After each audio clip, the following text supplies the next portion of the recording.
promoting a healthy environment. It's the air we breathe. Clean, safe water. Responsible management of our natural resources. We protect and restore for a sustainable future. The environment matters. You know, this is the environment where these kids live and grow, and they need to learn about how to take care of it, so it's here. A visit to one of West Virginia's national Green Ribbon schools, where teachers are finding creative ways to pass on some important environmental lessons. Plus, I think as that awareness builds and as their infrastructure grows and as they feel more empowered as people with the freedom of democracy, I think they'll be able to address the problem of litter. a chance to teach environmentalism a half a world away creates a once-in-a-lifetime opportunity for a member of the DEP's Youth Environmental Program. Hello everyone and welcome to Environment Matters. I'm Kathy Cosco with the West Virginia Department of Environmental Protection. If you're a gardener, by now your seeds have been planted. If the conditions were right, you were rewarded with a bountiful harvest. Growing sustainability is the driving force behind a series of mini grants designed to help West Virginia communities become more environmentally, economically, and socially sustainable. The DEP's Greg Adolfson joins us now with a look at this year's winners. And Greg, these community organizations are looking to use these grants as seed money for some pretty ambitious projects. That's right, Kathy. We're here in Charleston at the Group Sage's Urban Micro Farm. This project was one of 4 grants awarded this year by West Virginia Sustainable Communities in partnership with the DEP, the West Virginia Community Development Hub, and the Claude Worthington Benedum Foundation. SAGE stands for Sustainable Agriculture Entrepreneurs, and while this may look like a community garden, it's anything but. This tiny farm in the middle of Charleston is the first step in what organizers hope becomes a booming business. We are not producing gardeners, we are producing micro farmers, and this is really a job training opportunity because in the state of West Virginia alone, the food economy is worth $7 billion. Currently, West Virginians only own $6 million of that. SAGE is a farm incubator and is using its grant to hire an agriculture consultant to teach participants how to maximize yields. Participants in the program also learn how to market their crops to meet the demand for locally grown food. Restaurants, caterers, farmers markets, and organizers say the demand is real. These are all herb pallets. That's probably been the #1 demanded product from our end markets, our herbs, fresh herbs, right? Because they're hard to keep fresh over a long travel distance and they're expensive. So if we can shorten that supply chain, increase access, that's a huge possibility for growing that local food economy. But when the demand for what you're producing dries up, then it's time to plant something new. And that's the situation in Richwood. Once a booming lumber town along the banks of the Cherry River, Richwood has fallen on hard times. Its population has dropped from a peak of around 10,000 during the boom times of the early 20th century to just over 2,000 at the last census. Community leaders in Richwood are hoping to take advantage of its proximity to the Monongahela National Forest and a nearby rail trail system by finding ways to make the town more walker and bicycle friendly.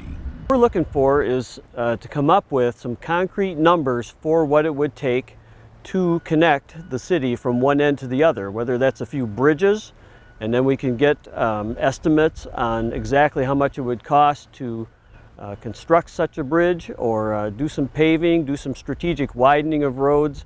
We're looking at just getting a real feasible number and breaking the walkability improvement into parts that we could then approach granting groups, local folks, whatever we can do to raise the money to actually put it in play.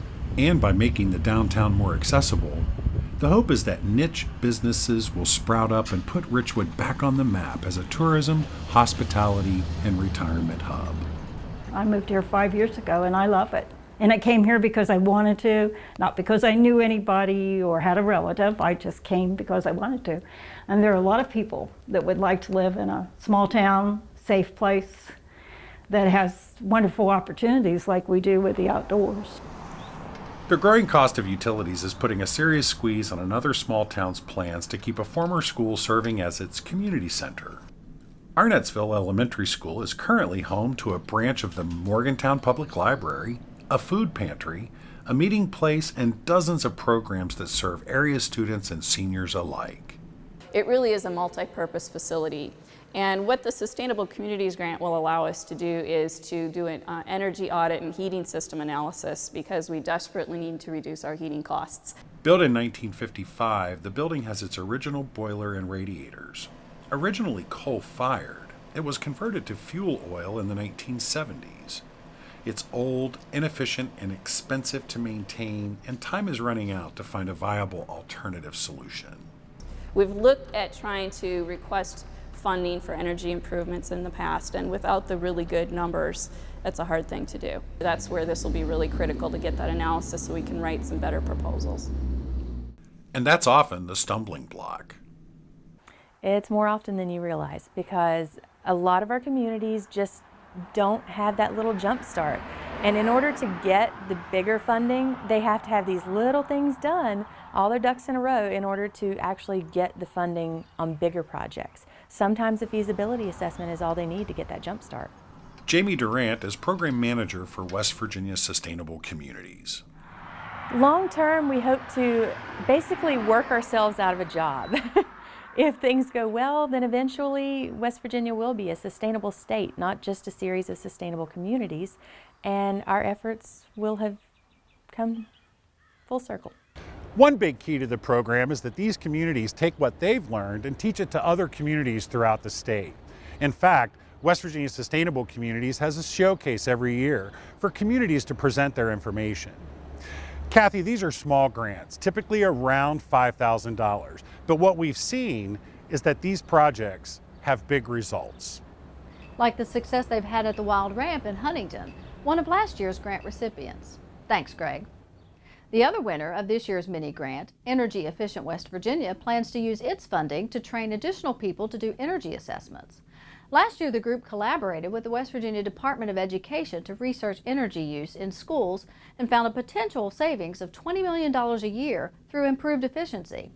The group is looking for low or even no cost opportunities for schools to save energy.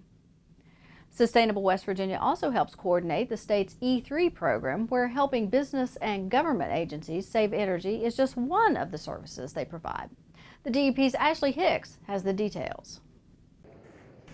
It's early Monday morning, and a team from West Virginia University's Industrial Assessment Center is on the roof of the city building in Parkersburg, taking a closer look at the building's heating system. The team is part of the E3 program, which stands for Economy, Energy, and the Environment, a joint program between WVU, the U.S. EPA and other federal agencies, and the West Virginia Department of Environmental Protection. Its mission? Helping government and industry improve energy efficiency at buildings and facilities.